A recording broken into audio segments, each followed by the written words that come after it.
আসসালামু আলাইকুম এভরিওয়ান, সবাই কেমন আছেন? আশা করি সবাই ভালো আছেন। আলহামদুলিল্লাহ, আমিও ভালো আছি আপনাদের দোয়ায়। তো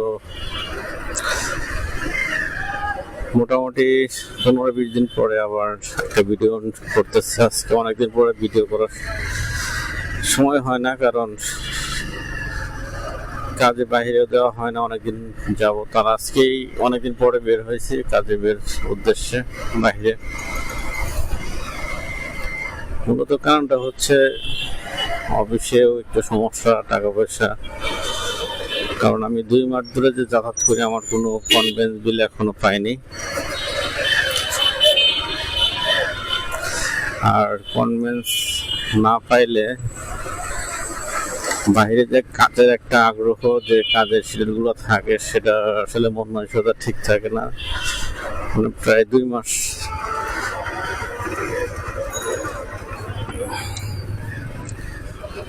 যাবত আমাকে কোনো কনভেন্স দেয় না। কারণ হচ্ছে অফিসে টাকা নেই, বলতেছে টাকা নেই, যখনই যায় শুধু বলতেছে টাকা নেই। আর যেখানে কাজে যাব সেখানেও টাকার দরকার। আর দেখা যাচ্ছে যে অনেক কিছু কিনতে হয়, নতুন পারচেস করতে হয়, আর পারচেসের জন্য অবশ্যই টাকা লাগবে।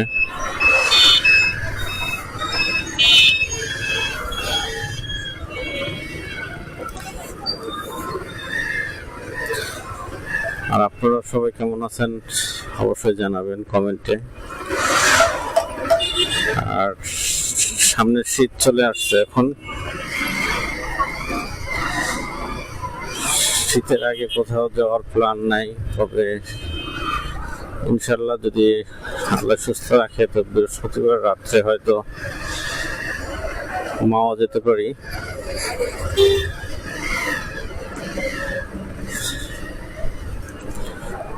মাওয়াতে গেলেও বাইক নিয়ে যাবো না, যেহেতু ফ্যামিলি ট্যুর, বাচ্চা থাকবে। মাওয়া রোডে বাইক নিয়ে, বাচ্চা নিয়ে কখনো আমি যাব না।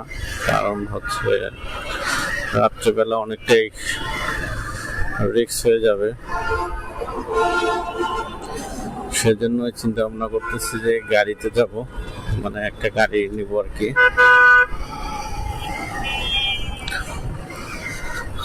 তো আপনারা কেমন আছেন অবশ্যই জানাবেন। সামনে হয়তো বা নির্বাচন, কি হয় না হয় জানি না। দেশের অবস্থা এখন সেটা খুব খারাপ।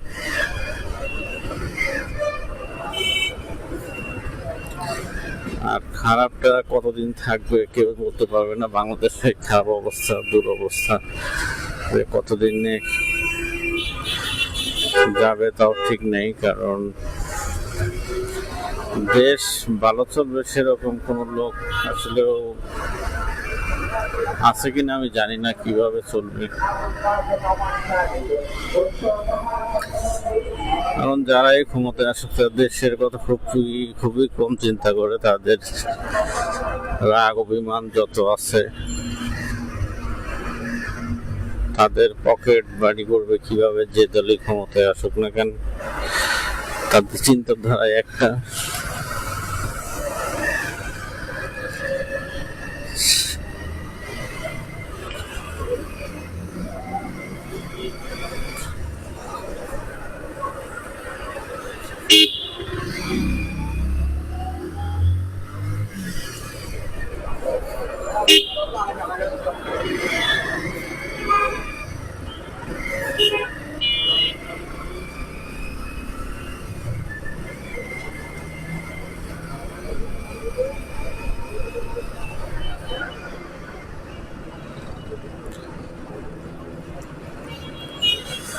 আর মূলত আমরা কাজ করার জন্যই আসলে কিন্তু চাকরি করি।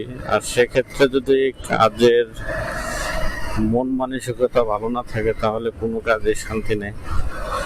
যে কোনো কাজ করতে গেলে কাজে কোনো গুরুত্ব থাকে না।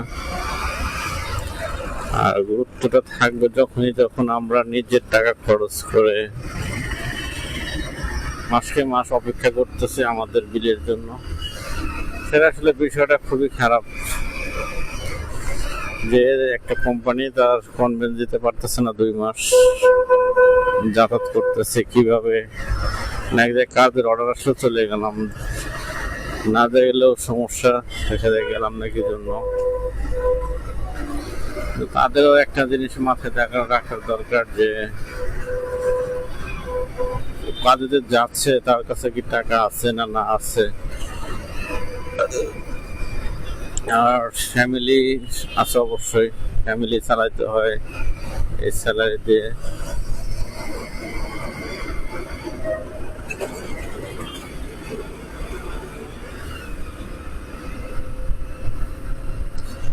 অনেকদিন পরে মনে হয় বের হয়েছে এদিকে, কারণ অনেকদিন যাবৎ যাওয়া হয় না কোথাও।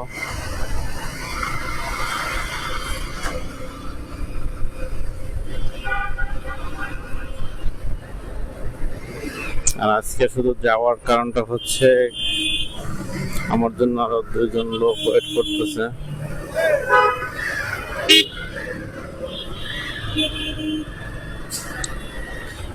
একটা সাইট ভিজিট করতে আসছে, ভিজিটে তাদের সাথে থাকতে হবে।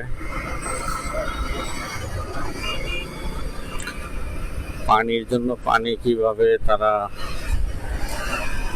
আয়রন মুক্ত করবে সেজন্য একটা কাজ আমাদের ছাদটা আছে মেন টাঙ্কির থেকে একটা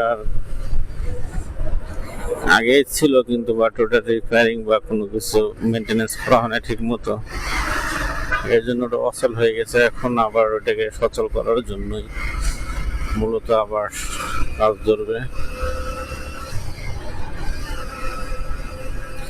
আমরা যেমন ওয়াটার ফিল্টার ব্যবহার করি, খাবার পানি ফিল্টার হয়ে আসে, তেমনি গোসল রান্না বান্না যা আছে সব ফিল্টার হয়ে যাবে, সেই ব্যবস্থায় করার জন্য লোকগুলো আসছে। তার একটা কোম্পানি সম্ভবত, আমি জানি না কোন কোম্পানি, আর তাদের অফিসও হয়তো মিরপুর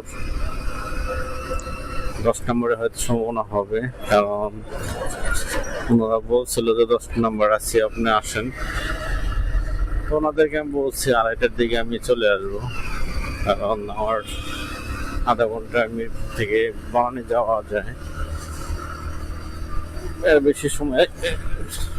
সকালবেলা হয়তো অফিস টাইম যখন 9টা 8:30 সে সময়টা হয়তো বেশি সময় লাগে,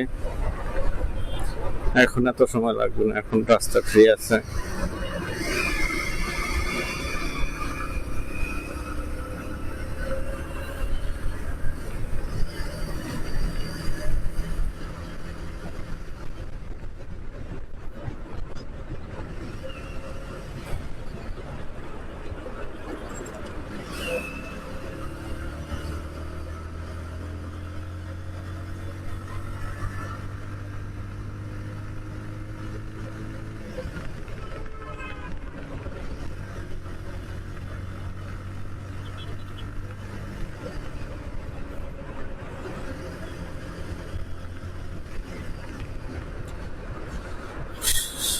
দেখা যায় সপ্তাহে যদি আমি 2-3 দিন না যাই, তাহলে মনে হয় যে কতদিন ধরে বাহিরে বের হয় না বাইক নিয়ে।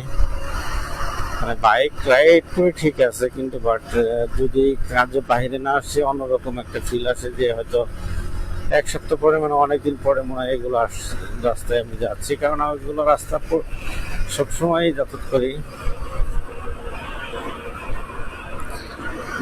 বনানী যখন যাই তখন এই রাস্তাটাই ব্যবহার করি, ইসিবি হয়ে যায় বেশিরভাগই যারা, আর ক্যান্টনমেন্ট তেমন একটা যাওয়া হয় না, ওখানে অনেক তারা।